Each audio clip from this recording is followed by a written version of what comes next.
La toute-puissance de Dieu est mystérieuse. Ne demandez pas au Père Raoul de vous l'expliquer. Elle est mystérieuse. Cette puissance est mystérieuse parce qu'elle est l'émanation de la sagesse divine. Et la sagesse divine, elle est folie pour les hommes.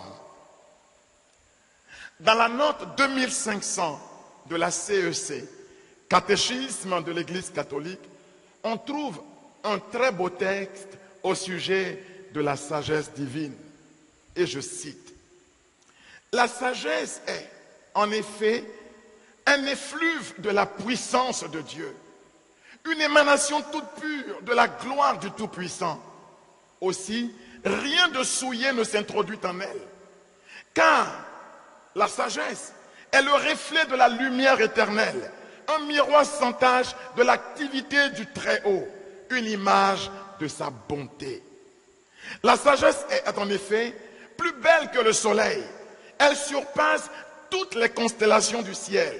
Comparée à la lumière, elle emporte. Car celle-ci fait place à la nuit. Mais contre la sagesse, le mal ne prévaut pas. Sagesse 7, verset 29 au verset 30.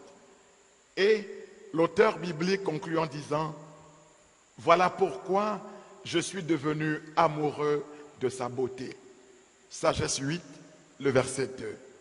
Frères et sœurs, seule la foi peut discerner dans la sagesse divine la puissance souveraine de Dieu et la comprendre. Cette sagesse se déploie. Cette toute-puissance de Dieu, elle se déploie dans ce qui est faible. En 2 Corinthiens 12, 9 à 11, Paul dit, j'ai crié à Dieu et il m'a dit, ma grâce te suffit. Car c'est alors que tu es faible que tu es fort. La sagesse de Dieu nous fait entrevoir que la toute-puissance de Dieu, sa puissance souveraine, elle est en contradiction avec l'idée de la puissance que l'homme ordinaire se fait. C'est une puissance qui s'exprime dans la faiblesse. C'est une puissance qui s'exprime dans les choses ordinaires. Romains 1, le verset 20.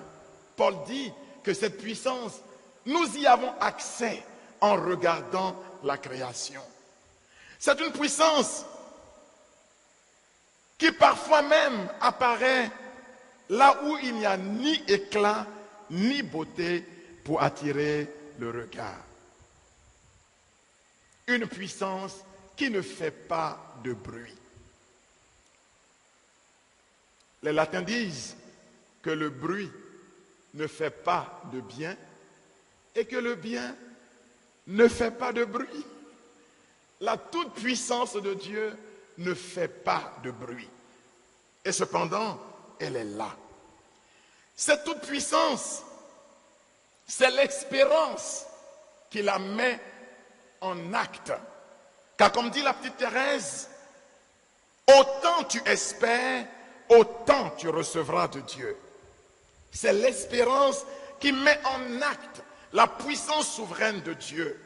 Là où on espère, cette puissance, elle se rend accessible.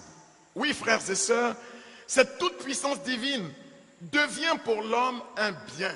Mieux, elle devient le bien véritable. C'est pourquoi dans l'évangile de Jean, au chapitre 14, le verset 9, Philippe dit à Jésus, « Montre-nous le Père tout-puissant, et cela nous suffit. » Cette affirmation nous met en face de la pensée augustinienne, consignée dans cette formule célèbre. « Tu nous as fait pour toi, Seigneur, et notre cœur est sans repos, tant qu'il ne repose en toi. » Pour saint Augustin, la toute-puissance créatrice de Dieu Père est le gage de la stature debout de l'homme. C'est sa toute-puissance qui fait de l'homme un être vivant. Confère Genèse 2, le verset 7.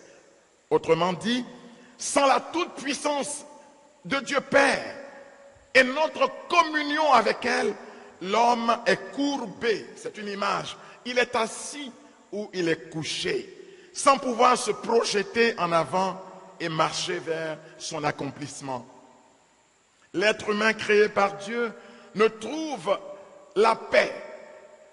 Il ne trouve la joie profonde et le repos, ainsi que la parfaite réalisation de son être, que dans l'amour de Dieu et dans la communion avec sa toute-puissance. Chez saint Augustin, l'expression « cœur sans repos » désigne l'insatisfaction profonde de l'homme malgré les biens terrestres. Autrement dit, aucun bien sur la terre ne peut vraiment combler le cœur de l'homme et surpasser son désir d'absolu, c'est-à-dire son désir de Dieu. Et cela est mystérieux. Ce qui nous pousse, frères et sœurs, c'est une tension dans l'âme, un désir d'aller vers sa pleine réalisation, aller vers son but final et la raison de son existence, c'est-à-dire l'union avec le Créateur, car en définitive, Dieu seul suffit à l'homme. Dieu seul suffit à l'homme. Alors, troisièmement, comment Dieu nous montre-t-il sa toute-puissance? Comment Dieu nous montre-t-il sa toute-puissance? La toute-puissance de Dieu, Dieu nous la montre à travers 4 réalités. Premièrement, il nous la montre dans la création. La création est un livre ouvert où se déploie comme dans un miroir, dans l'harmonie et dans la beauté de l'œuvre de la création, la toute-puissance souveraine de Dieu. En effet, le Dieu tout-puissant est le Dieu créateur du ciel et de la terre, c'est-à-dire des choses visibles et des choses que l'œil ne peut voir. La création est le chantre de l'omnipotence de Dieu, le chantre de sa toute-puissance créatrice. Deuxièmement, Dieu nous montre sa toute-puissance à travers sa paternité divine. En effet, paternité divine et omnipotence de Dieu et toute puissance de Dieu s'éclairent mutuellement. Dieu montre sa toute-puissance à l'homme quand il pourvoit à ses besoins. Philippiens 4, 19. Mon Dieu pourvoira à tous vos besoins selon sa grande richesse et avec gloire en Jésus-Christ. Oui, le psaume 23 ne dit pas autre chose. La paternité divine est révélatrice de l'omnipotence de Dieu quand Dieu nous fait la grâce de son adoption filiale. À tous ceux qui l'ont reçu et à ceux qui croient en son nom, dit le prologue de Jean, il a donné pouvoir de devenir enfants de Dieu. Oui, enfants de Dieu, nous le sommes, car Dieu lui-même atteste à notre esprit que nous sommes ses enfants. L'adoption filiale est le lieu de la révélation de la toute-puissance de Dieu. La toute-puissance de Dieu se révèle également à travers la compassion, la tendresse et le pardon. Luc 23, verset 34. Père, pardonne-leur, ils ne savent pas ce qu'ils font. Deuxièmement ou troisièmement, la toute-puissance de Dieu, elle se révèle, elle se donne à l'homme à travers la parole de Dieu. La parole de Dieu est toute puissance. Cette parole est comme un don fait aux hommes. Et rien de ce qui est ne fut sans cette parole.